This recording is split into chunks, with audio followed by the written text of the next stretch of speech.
De se sentir fondé.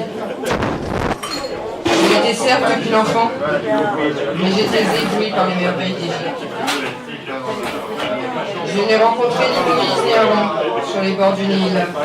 Et pourtant, les paroles entendues peu à peu se concrétisaient.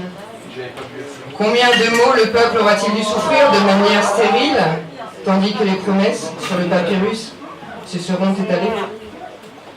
Combien de temps encore le soleil parviendra-t-il à rendre fertile cet aveuglement devant tant de dieux que la raison autoriserait?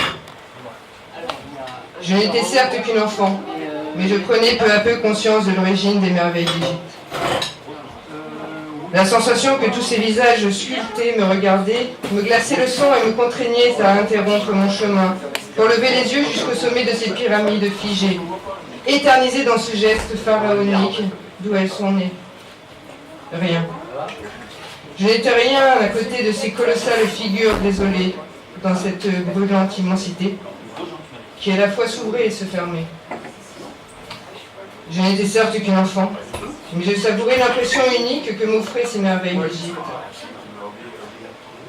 Lorsque je quittais cet endroit paradisiaque avec les ailes qui me portaient, je laissais derrière moi d'idylliques paysages que seule ma mémoire a conservés.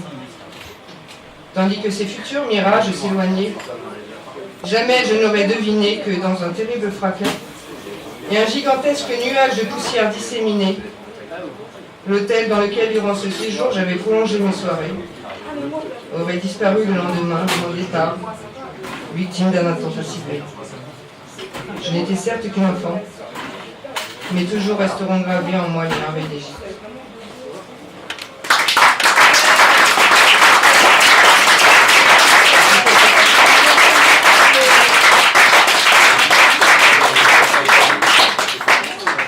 Le deuxième texte est issu d'une série qui s'appelle Revendication et c'est le 16e de cette série. Vous comprendrez sans doute le contexte. Ce soir, ma plume peine à trouver l'encre nécessaire à traduire mon désarroi. Une capitale, un pays en souffrance, une France en deuil. Certes, la disparition d'êtres chers ou de symboliques inconnus touche une république depuis bien longtemps instaurée, heurte l'être dans son innocence de figurer la citoyenneté. Ce génocide gratuit témoigne d'une situation de toute raison dépourvue, qui nous conduit à nous échouer et devenir les naufragés de cet écueil. Ce soir, ma plume peine à trouver l'encre nécessaire à traduire mon désarroi.